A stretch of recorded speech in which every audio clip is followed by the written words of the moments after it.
इस यूनिवर्सिटी का भट्टा बैठा हुआ था और लगातार यहाँ पर पॉलिटिक्स हावी रही, ना कि एजुकेशन। मरा हुआ सांप उठाकर आपने अपने गले में डाल लिया। तो अगर मेरे को मरा हो सांप, शिव ने भी तो डाला था सांप। बिल्कुल, तो मैं यही कहूँगा, मेरे को स्वीकार करने में कोई हर्ज नहीं है कि एजुकेशन लाइन से मेरा दूर दूर का कोई वास्ता नहीं रहा है, ना ही मैं इतना पढ़ा लिखा हूँ कि आपने सेंटर ऑफ एक्सीलेंस इसमें कदम आगे बढ़ाया। वो किन दिशाओं में आप तय कर रहे हैं और उसमें इसका सारा ऑरा क्या रहेगा आगे? हैरानी जताई कल दिल्ली में मैक्सिमम जो फंड्स है वो साउथ की तरफ जा रहे हैं, नॉर्थ में उदासीनता है। साउथ ऑलरेडी एजुकेशन के अगर उसमें कंपैरिजन चार्ट में देखा जाए तो पहले तो हम आसपास फटकते थे, यहाँ पे डिग्रेड होता चला गया सिस्टम सारी चीज़ों को लेकर। तो बात वहीं पे आ गई कि आपकी जो रिसर्च पहले रही है साइंटिफिक रही है, और जो पॉलिटिकल रिसर्च और जो पॉलिटिकल एक्सपर्ट्स हैं वो, अगर मैं ये कहूँ कि तमाम चीज़ों का सत्यानाश करके रख देते हैं। जब इस मुहिम पे आगे बढ़ेंगे, आपको सबसे बड़ी ऑब्स्टेकल को नज़र आ रही है इसमें? इसको हम देख नहीं सकते जिस तरीके से है, इसको उभारना तो है। पर उदय जी, मैं अपने लाइन में क्लियर हूँ।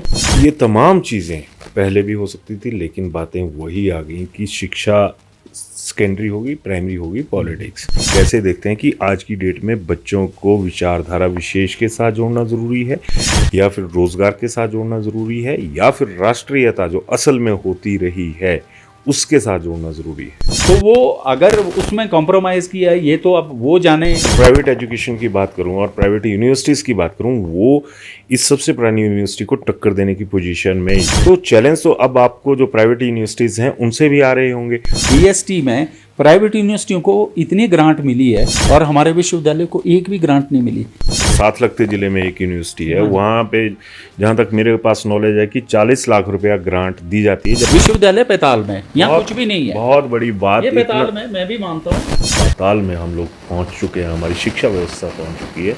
उनके आगे ये सवाल है, हमारे जो कॉलेजेस हैं जो एचपी यूनिवर्सिटी से एफिलेटेड हैं, या फिर हमारे जो गवर्नमेंट कॉलेजेस हैं, उनके लिए क्या योजना रहेगी आपके पास कि राष्ट्र निर्माता होने का जो शिक्षकों को सम्मान हासिल है वो अब कहीं ना कहीं खुद एक बार खतरे में है? धर्मशाला जो लोअर हिमाचल का आ जाता है, बकाया भी हैं, वहाँ पर आपको अभी तक का जो माहौल है वो कैसा लगता है? क्योंकि सेंट्रल यूनिवर्सिटी बराबर में टक्कर दे रही है वहाँ पे। आप हम तब है अगर बच्चे हैं। बिल्कुल, इंटरफेरेंस जो है वो बहुत ज़्यादा हो चुकी है। खुला हाथ अगर कोई चाहेगा तो क्या मिलने के आसार हैं आपको? चैलेंजेस है वो, बिल्कुल उस चीज़ को नहीं मैं डिनाई कर सकता। ये प्रोडक्शन हाउस बन के रह गए सियासतदानों के। तो बेसिकली ये नर्सरी एजुकेशन की होनी चाहिए या पॉलिटिक्स की होनी चाहिए? आपकी एजुकेशन जो थी वो तमाम सरकारी इसमें रही। जिस दिन मैंने इस विश्वविद्यालय को स्टूडेंट के तौर पर ज्वाइन किया था, यहाँ ऐसे ऐसे प्रोफेसर थे जो आज भी हमारे जहन में है। आपके टाइम में आपकी ड्रेस क्या हुआ करती थी जब आप प्राइमरी स्कूल में पढ़ते थे? अभिवादन स्वीकार करें, मैं उदय पठानिया। अक्सर मेरा, अगर मैं अपनी बात करूं तो ज़्यादातर मेरा वास्ता जो है वो पॉलिटिशियंस से पड़ता है या फिर आम समाज के साथ। लेकिन इसी बीच एक वर्ग ऐसा भी है जो समाज की रीढ़ की हड्डी माना जा सकता है, हमारे युवाओं का भविष्य जो तय करता है। और इसी कड़ी में आज पहली बार मेरा मिलना जो हिमाचल प्रदेश विश्वविद्यालय के नए वाइस चांसलर हैं प्रोफेसर महावीर सिंह जी, मेरा उनके साथ आज मिलना हुआ शिमला में। और इनकी जो गिनती है वो स्टैनफोर्ड यूनिवर्सिटी जो है उनका जो एक क्राइटेरिया होता है उसमें ये वर्ल्ड क्लास के जो 2% साइंटिस्ट होते हैं उनमें इनका जिक्र भी है, और हिमाचल के लिए बहुत एक गर्व की बात है। तो हालांकि आज मैं कंफ्यूज हूं, लेकिन फिर भी कोशिश करूंगा कि इन शिक्षाविद से ऐसी बातचीत हो सके जो कि हिमाचल और ख़ास करके उच्च शिक्षा जो लोग ग्रहण कर रहे हैं, बच्चे आगे आ रहे हैं, उनके लिए कुछ फ्रूटफुल सामने आए। खैर, बात शुरू करता हूँ। प्रोफेसर साहब, बहुत बहुत स्वागत आपका। धन्यवाद उदय जी, बहुत बहुत धन्यवाद। चलिए मैं सीधा मुद्दे की बात पे आता हूँ। ये जो तमाम आप आए यहाँ पे, तो शुरुआत तो मैं यहाँ से करूँगा कि इस यूनिवर्सिटी का भट्टा बैठा हुआ था और लगातार यहाँ पर पॉलिटिक्स हावी रही, ना कि एजुकेशन, ना ही एजुकेशन से जुड़ी हुई चीज़ें। अगर मैं ये कहूँ परिस्थितियों को देखते हुए कि चाहे नेताओं की वजह से मारा गया या सियासतदानों की वजह से मारा गया, एक मरा हुआ सांप उठाकर आपने अपने गले में डाल लिया।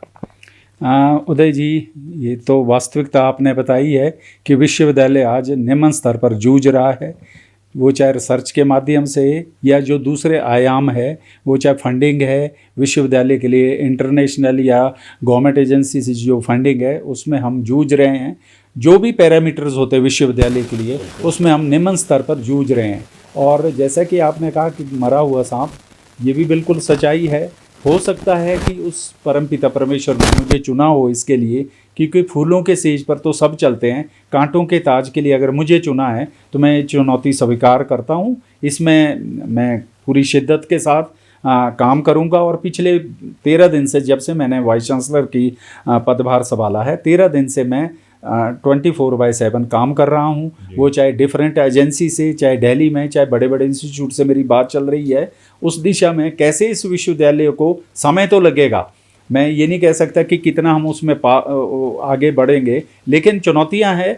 लेकिन क्योंकि मैं रिसर्चर हूँ, खोजी हूँ, जैसे आप खोजी पत्रकार है, आपकी पत्रकारिता को हमेशा मैं दीवाना रहा हूँ, तो वैसे ही मैं भी रिसर्च में, मेरा भी एक रिसर्च का एक पैशन है। तो उस रिसर्च के एक्सपीरियंस के माध्यम से जो मेरा ज़िंदगी का जो तपस्या है, मैंने पिछले 35 सालों से जो मैं इस रिसर्च की फील्ड में रहा हूँ, तो उस एक्सपीरियंस के बेस में ये कह सकता हूँ कि विश्वविद्यालय के जो 3 पिलर है, वो चाहे स्टूडेंट कम्युनिटी है, चाहे टीचिंग फैटर्निटी है, या चाहे नॉन टीचिंग फैटर्निटी, ये तीनों पिलर को मैं साथ लेके चलूँगा। और मुझे ये बताने में भी मुझे अच्छा लग रहा है आपके माध्यम से, आपके चैनल के माध्यम से, कि तीनों, चाहे स्टूडेंट कम्युनिटी है, चाहे टीचर है, चाहे नॉन टीचिंग है, सब मेरे को भरपूर सहयोग दे रहे हैं। वो मुझे बता रहे हैं कि कोई भी किसी भी पर्पज़ के लिए अगर हमारी आवश्यकता पड़ती है तो वो इसके लिए तत्पर है।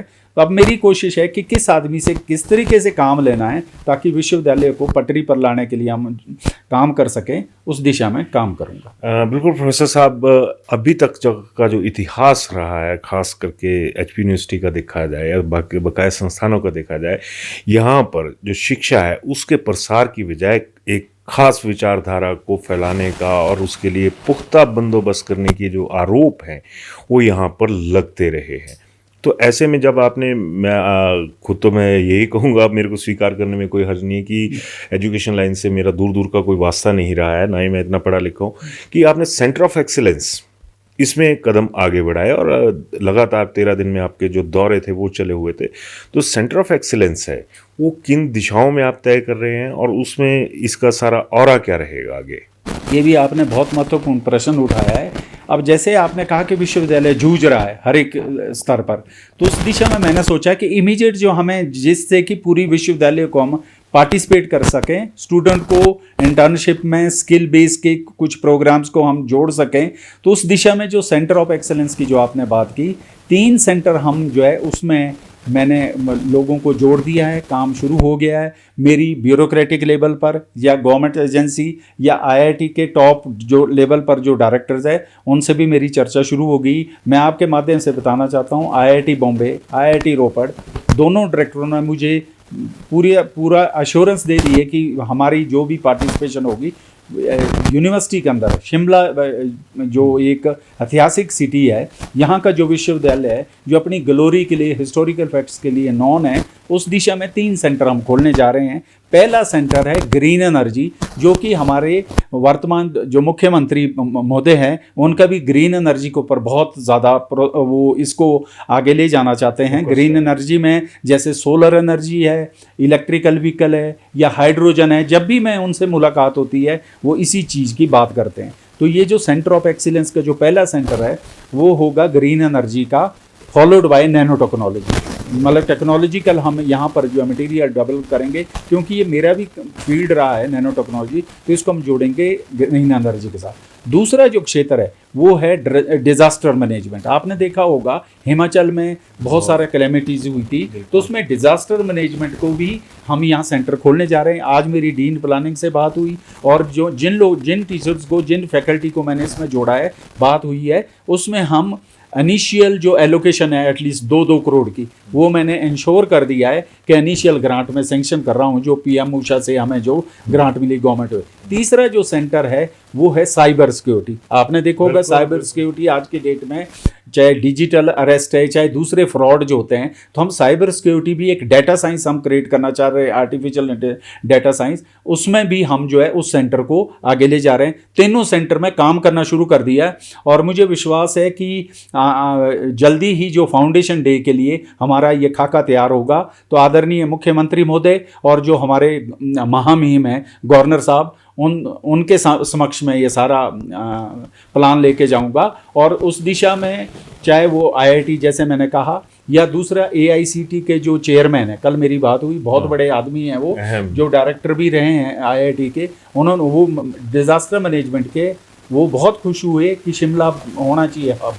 शिमला एक ऐतिहासिक है उदय जी, शिमला ऐतिहासिक है। तो मेरा तीनों जो सेंटर हम खोलने जा रहे हैं, ये एक डिपार्टमेंट का सेंटर नहीं होगा, इसमें पूरे विश्वविद्यालय के डिपार्टमेंट जोड़ेगे। जैसे अब मैं कह रहा हूँ डिजास्टर मैनेजमेंट, अब ये इंजीनियरिंग का भी है, ज्योग्राफी का भी है, साइकोलॉजी का है और इकोनॉमिक्स का है। मेरा कहने का मतलब सारे के सारे डिपार्टमेंट इन सेंटर के साथ जोड़ेंगे। ग्रीन एनर्जी है, अब ग्रीन एनर्जी एक फिजिक्स का नहीं है, केमिस्ट्री का नहीं है, लाइफ साइंसेज का नहीं है, इंजीनियरिंग का भी है, सोशल साइंस का भी है, इकोनॉमिक्स के भी है। इकोनॉमिक वाइबिलिटी क्या होगी ग्रीन एनर्जी की, तो उस दिशा में मेरा कहने का मतलब जो सेंटर ऑफ एक्सीलेंस की जो आपने बात कही, इसका पर्पस ये है कि पूरे डिपार्टमेंट को मैं इन सेंटर के साथ जोड़ना चाहता हूँ। ग्रांट्स आएगी इस सेंटर के माध्यम से, अच्छे रिसर्च पेपर निकलेंगे, शोध पेपर निकलेंगे, उससे इसकी रैंकिंग ऑटोमेटिकली बढ़ेगी, फंडिंग भी आएगी।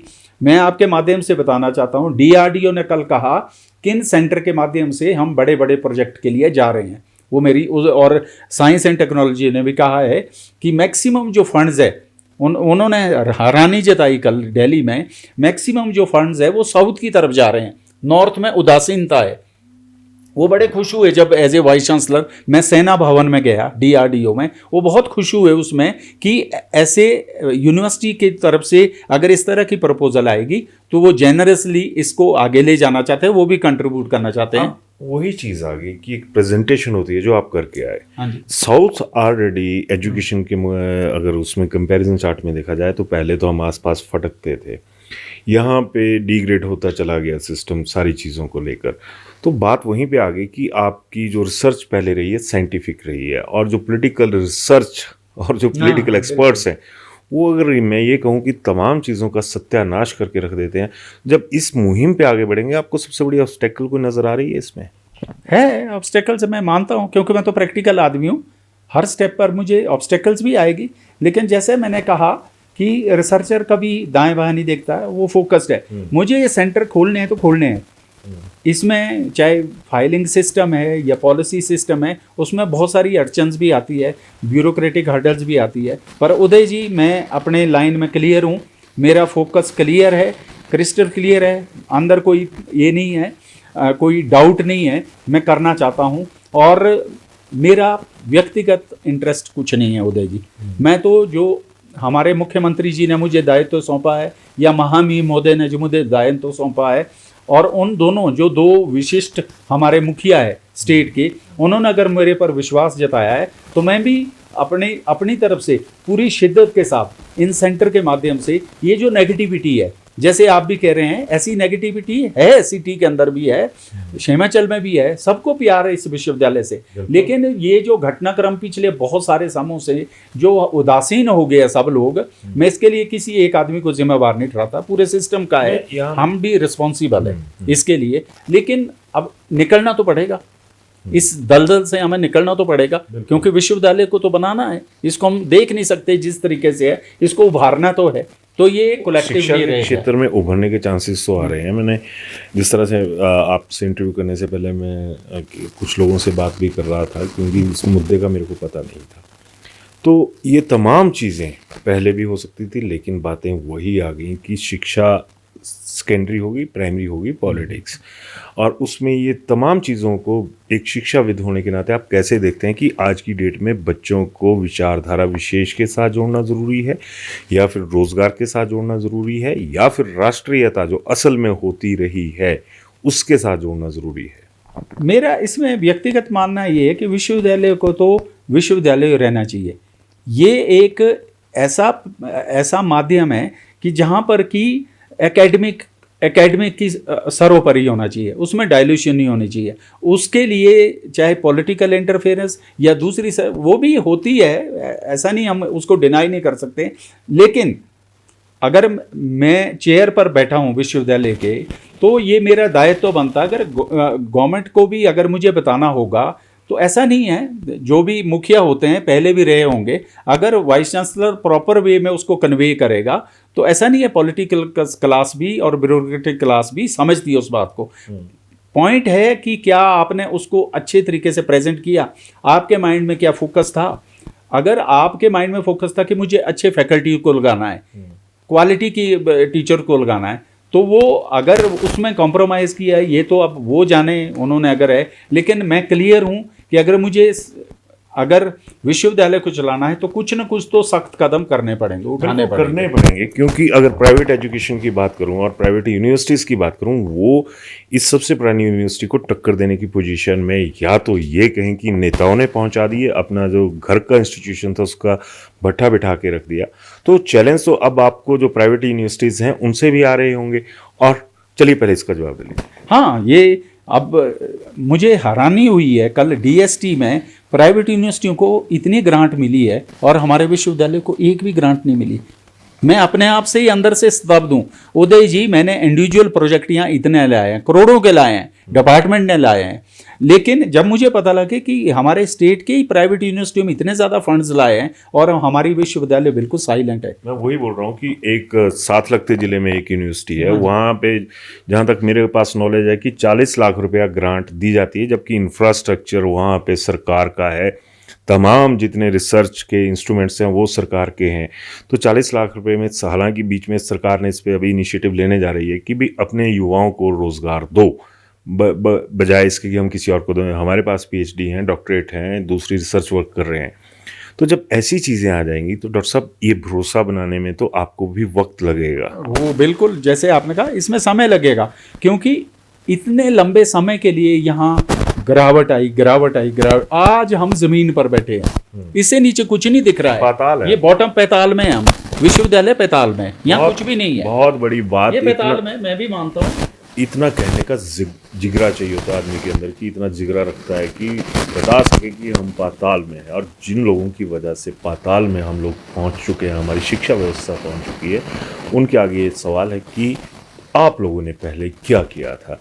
खैर, अब जिस तरह से सरकार इंस्टीट्यूशंस को बंद करने पे आ गई है, जो एजुकेशन इंस्टीट्यूशंस पे तो हमला हो ही चुका और कई जगह पे ठीक भी है, उस चीज़ से इनकार भी नहीं किया जा सकता। हमारे जो कॉलेजेस हैं, जो एचपी यूनिवर्सिटी से एफिलेटेड हैं, या फिर हमारे जो गवर्नमेंट कॉलेजेस हैं, उनके लिए क्या योजना रहेगी आपके पास? हाँ, ये भी बहुत महत्वपूर्ण प्रश्न है। देखो, कॉलेज के लिए तो उदय जी ऐसा है कि जिस तरीके से एआई आ रहा है, डेटा साइंस आ रही है, क्वांटम कंप्यूटर आ रहे हैं, क्लासिकल कंप्यूटर सब खत्म होने वाले हैं, उससे क्या हमारा जो कोर्स करिकुलम है, पाठ्यक्रम में वो चीज़ें जोड़नी पड़ेगी।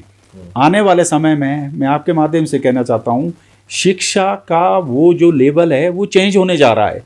मुझे नहीं पता हम आप जिस सिस्टम से पढ़े हैं, क्लासरूम में जो टीचर आता था पढ़ाने के लिए, अगर वो 10 साल के नोट्स भी उसके चलते थे, वो अब चलने वाले नहीं है। एआई के आने से आपको हर मोमेंट, हर मिनट, हर घंटे अपडेट होना पड़ेगा। अगर आप अपडेट नहीं होंगे, अगर बच्चे को घर बैठे नोबेल लॉरेंट के सिंपल भाषा में, आपके कांगड़ी भाषा में मिल जाएंगे। आजकल तो एआई ने लैंग्वेज प्रोसेसर भी डिजाइन कर दिया है, जो लैंग्वेज को बदल देगा, इंग्लिश को कांगड़ी में बदल देगा, इंग्लिश को पहाड़ी में बदल देगा। अगर उसको घर बैठे आइंस्टाइन के नोट्स जो है पहाड़ी भाषा में मिलेंगे, तो क्लास में क्यों आएगा? तो क्लास के टीचर को उस एआई से आगे सोचना पड़ेगा। ये मैंने आज भी कहा, रोज कह रहा हूँ, टीचर को अगर जिंदा रहना है, उसको एआई को लाना पड़ेगा।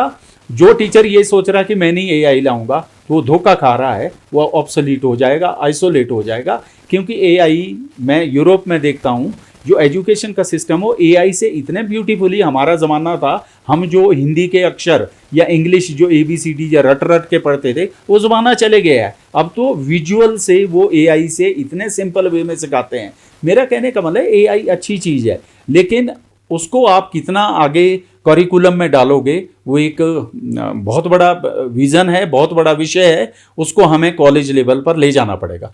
बिल्कुल, यहाँ पे एक चीज़ तो साफ हो गई कि राष्ट्र निर्माता होने का जो शिक्षकों को सम्मान हासिल है वो अब कहीं ना कहीं खुद एक बार खतरे में है। और जो एआई की बात कर रहे हैं कि उससे तमाम चीज़ें जो हैं वो स्टूडेंट्स को एक बड़े इजी इसमें मिल जाती हैं, तो अब बीइंग ए ह्यूमन बीइंग उन लोगों को फोकस करना पड़ेगा। और एक शिक्षक वर्ग के सामने भी बहुत बड़ी चुनौती है कि एक जो रिलेशंस हैं जो टीचर्स के और स्टूडेंट के रहते हैं वो हेल्दी हो जाएं। खैर वेदे जी, इसमें मैं एक और आपको एग्जांपल जो लाइव जिस तरीके से आपकी प्रेजेंटेशन भी रहती है, जैसे एआई का, जैसे आप मान लो वकील हायर करते हैं, आपने कोई केस फाइल करना है आज की डेट में, तो एआई, आप एआई को अभी बोलो कि मेरे को फलाना केस करना है और उसकी सारी पिटीशन बना दो, वो 2 मिनट में आपको सारी बना देगा। ये वकील के लिए भी खतरा है वो, और इतनी बढ़िया बनाएगा वो वर्ल्ड का उसका कोई तोड़ नहीं होगा। तीसरा, डॉक्टर के लिए अब मोबाइल में डायग्नोस्टिक किट होगी, आपके मोबाइल में पता लग जाएगा मेरे को कोई हेल्थ के सिम्टम तो नहीं आ रहे, कोई हार्ट की प्रॉब्लम तो, कोई स्किन की तो नहीं है, आपको पता लग जाएगी। तो आप डॉक्टर के पास भी जाने की जरूरत नहीं है, तो आप सुपर स्पेशलिटी डॉक्टर्स को ही करोगे, क्योंकि बेसिक पैरामीटर तो आपको बता देगा किट। तो मेरा कहने का मतलब एआई की थ्रेट एक टीचर को नहीं है, ये डॉक्टर को भी है। डॉक्टर भी अब वही सर्वाइव करेंगे जो एआई से आगे सोचेंगे, और लॉयर भी है। ये तो सारा मिल जाएगा, वो जो बनाते हैं वहां पर एआई तो एकदम बना के दे देगा, आप प्रिंट निकालो बस ले जाओ। बहुत बड़ा एक कंपटीशन जो है वो इससे एआई ने तैयार कर दिया है। एक तरह से कहूँ कि एआई और जो एक ह्यूमन इंटेलिजेंस है उसके बीच में एक बहुत बड़ी जंग शुरू हो चुकी है। और प्रोफेसर साहब ने बहुत बड़ा इशारा कर दिया है। इशारा क्या कर दिया, बिल्कुल साफ बता दिया है कि अलर्ट मोड पे आना होगा, स्टूडेंट्स को भी चलना होगा और टीचर्स को भी चलना होगा और बकाया लोगों को भी चलना होगा। खैर, धर्मशाला जो लोअर हिमाचल का आ जाता है, बकाया भी हैं, अपर लोअर तो कहने की बात है, लेकिन अगर दूसरे एंड की बात करूं वहाँ पर आपको अभी तक का जो माहौल है वो कैसा लगता है? सबसे पहले तो मैं आपके जो धर्मशाला का रीजनल सेंटर है, क्योंकि सेंट्रल यूनिवर्सिटी बराबर में टक्कर दे रही है, वहाँ पे आपको भी टक्कर मानी जा सकती है प्रोफेशनली।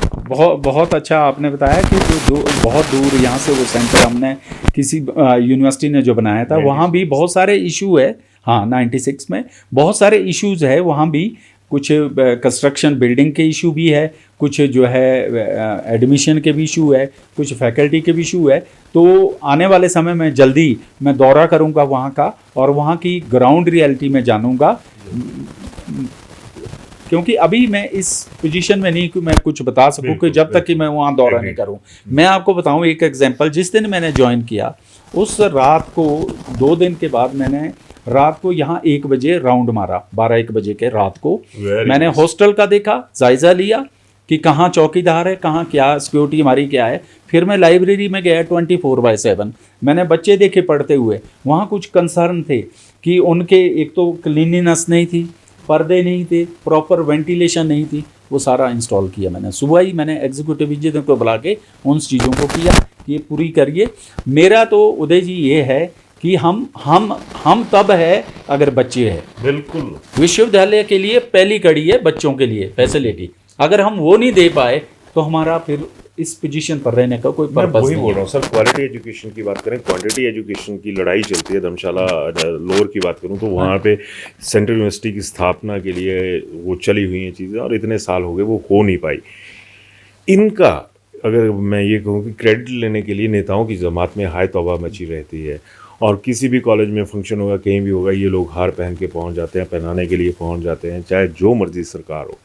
लेकिन क्या ऐसा माहौल नज़र आता है कि जब ये शिक्षा से जुड़े हुई चीज़ें हैं, ये शिक्षाविद ही इसको तय करें ये तमाम चीज़ें, क्योंकि इंटरफेरेंस जो है वो बहुत ज़्यादा हो चुकी है। खुला हाथ अगर कोई चाहेगा तो क्या मिलने के आसार हैं आपको नज़र आ रहे हैं? देखो उदय जी, मैं जहाँ तक इंडिविजुअल है कहता हूँ वो ठीक है, हमारा वातावरण ऐसा हो गया है, हमारा सिस्टम ऐसा हो गया है, लेकिन इंडिविजुअल तौर पर मैंने तो आज भी बच्चों के यही मैसेज दिया कि आपको ऑनेस्टी के साथ, शिद्दत के साथ अगर इस प्रोफेशन में आए तो वो काम करना पड़ेगा।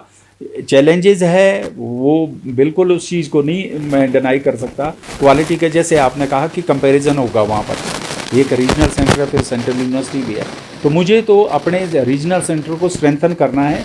उस दिशा में जो भी हमारी यहाँ से मदद होगी हम पूरी मदद करेंगे, जो भी वहाँ के कंसर्न होंगे ताकि हमारा जो वहाँ का बच्चा है वो भी ये फील ना करे कि यार हम विश्वविद्यालय हिमाचल प्रदेश यूनिवर्सिटी से जुड़े हुए हैं, हम क्या किसी से कम हैं। तो मेरे कोशिश रहेगी, उनको भी मैं भरोसा दिलाऊंगा कि जो भी वहाँ के, चाहे वो किसी भी सब्जेक्ट के जो फैकल्टी के कंसर्न हो गए या दूसरे कंस्ट्रक्शन के या दूसरे सारे काम है, वो मैं देखूंगा और शिद्दत के साथ उनको पूरा करने की कोशिश करूंगा।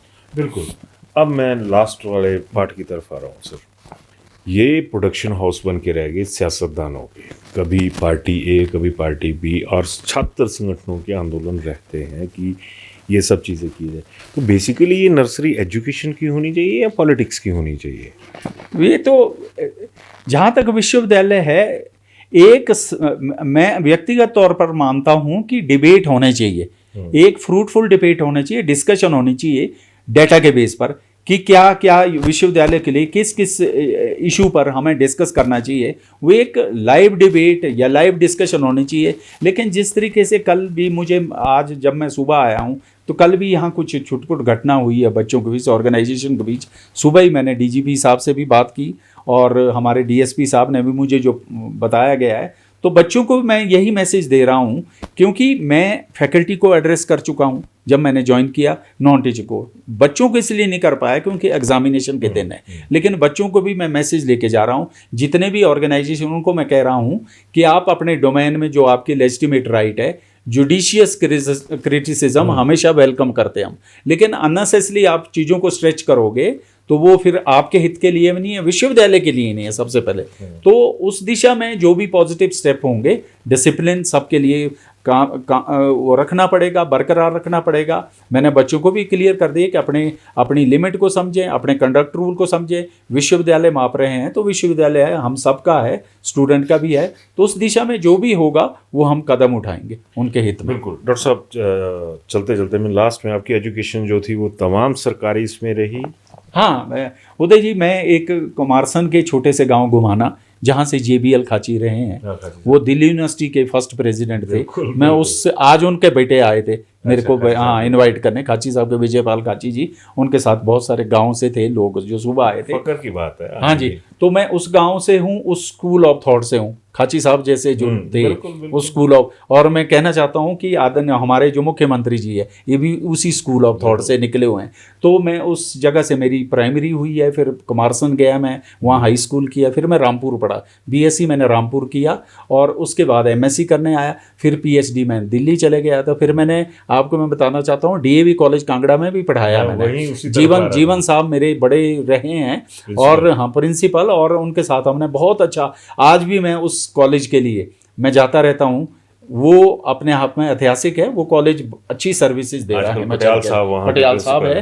तो उसके बाद मैं यूनिवर्सिटी में आया, यूनिवर्सिटी के बाद में फिर एक कॉमनवेल्थ फेलोशिप होता है जो हिंदुस्तान सिर्फ एक फेलोशिप होता है फिजिक्स का, मैं स्कॉटलैंड में रहा परिवार के साथ, वो फेलोशिप एक ही होता है। उसके बाद मैं फ्रांस में रहा विजिटिंग प्रोफेसर, ये उस लैब में मैंने काम किया है जहाँ से कम्युनिकेशन का, रफेल में जो ये सारा कम्युनिकेशन का है, यहाँ से मेरे स्टूडेंट जाते हैं। एक सुजानपुर से लड़की है, उसने वहाँ काम किया है, एक हमीरपुर से लड़का है, उसने वहाँ काम किया, अब वो फॉरेन में ही सेटल है। और फिर मैं US में रहा, कुछ पोर्शन के लिए, यूरोप के कुछ छोटे छोटे 15-15 दिन के लिए विजिट किया था। तो मेरा कहने का मतलब ये है कि इस विश्वविद्यालय ने हमें सब कुछ दिया, बस यही है कि ये अपनी ओल्ड ग्लोरी, जिस दिन मैंने इस विश्वविद्यालय को स्टूडेंट के तौर पर ज्वाइन किया था, यहाँ ऐसे ऐसे प्रोफेसर थे जो आज भी हमारे जहन में हैं, लेकिन आज हम लोगों को हम क्या छोड़ के जा रहे हैं, ये थोड़ा कई बार अपने आप में लगता। हो सकता है मेरे जो कुलीग है वो भी ये फील करते होंगे कि हम क्या छोड़ के जा रहे हैं, क्या इसकी हिस्ट्री थी।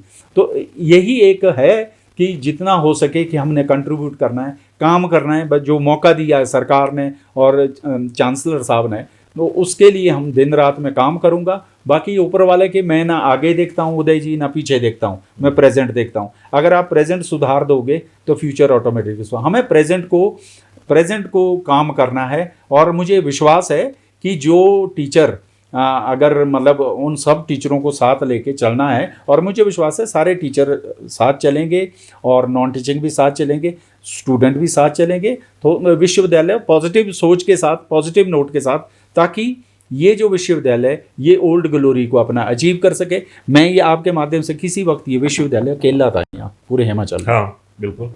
आज तो बहुत सारे यूनिवर्सिटियाँ बन गई है, सेंट्रल यूनिवर्सिटी बन गई, पर किसी वक्त है शिमला हिमाचल प्रदेश यूनिवर्सिटी एक इकलौता था यहाँ का जो रुतबा था।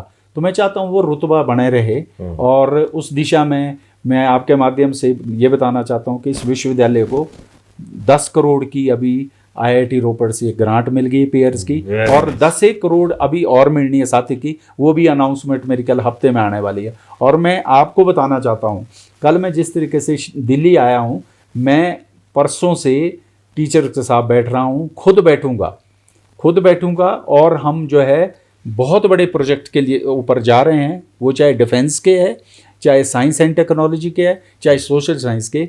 और मैं होप करता हूँ कि आने वाले समय में यहाँ मैक्सिमम ग्रांट मैं लेके आऊँगा, और फॉरेन से भी मेरी बात चल रही है, वो चाहे रॉयल सोसाइटी है, चाहे जैपनीज सोसाइटी है, चाहे US सिरेमिक सोसाइटी है, उनके साथ भी मिलके मैं होपफुल हूँ कि फॉरेन से भी काफ़ी ग्रांट मिल जाएगी, क्योंकि शिमला हिस्टोरिकल सिटी है, अपना रुतबा है। तो इसको थोड़ा सा काम करना है, चुनौती है, लेकिन मैं उदय जी ये मानता हूं, इंसान को अगर चुनौती ना मिले तो उसका जीने का पर्पस क्या है। बिल्कुल बिल्कुल। चुनौती तो आपके भी फील्ड में चुनौती है, सबके फील्ड में चुनौती है।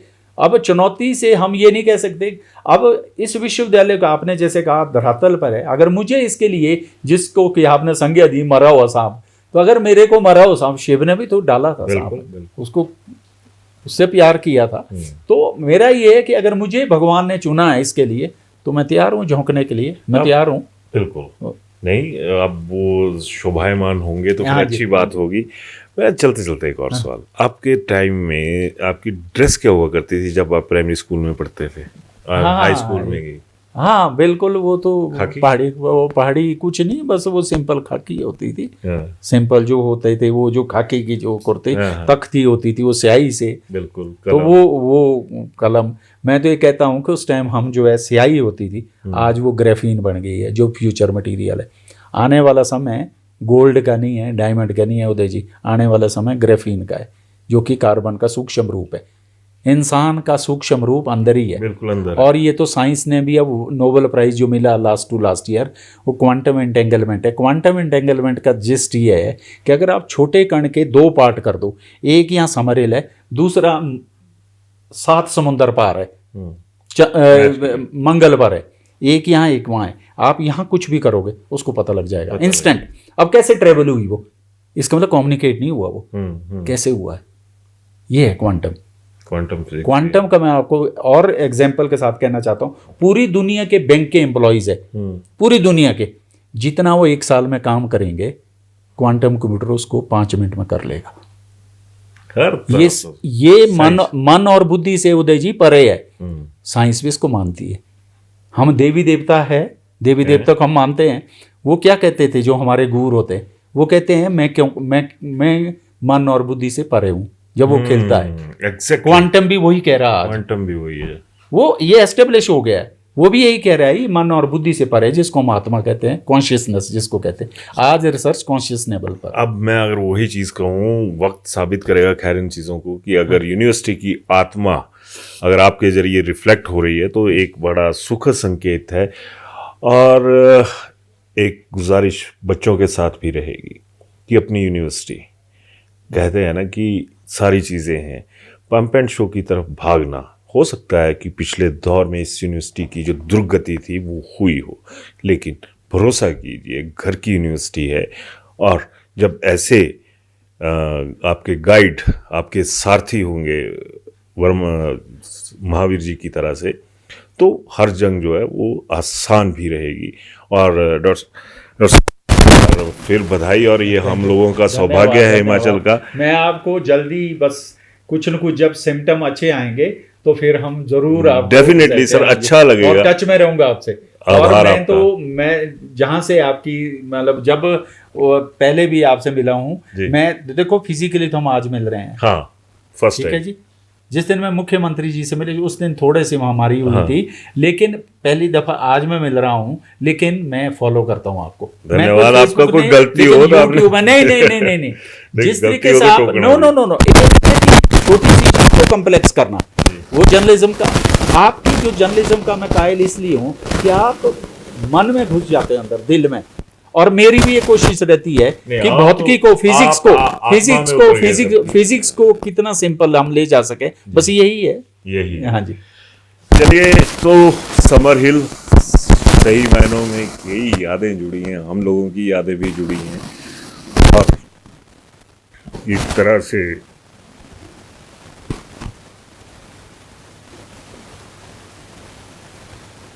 भावुकता का माहौल जो है वो बन जाता है।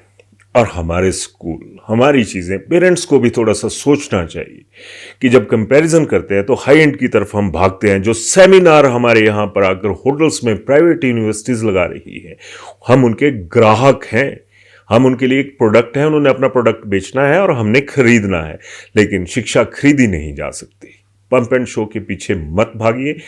जहाँ पर एचपी यूनिवर्सिटी का इतिहास रहा है, लेकिन ये भी एक दुर्भाग्य की बात है कि इस इतिहास को नेताओं की वजह से याद किया जाता है, और जब भी कोई बड़ा नेता बन जाता तो कहता है मैं इस यूनिवर्सिटी का प्रोडक्ट हूं।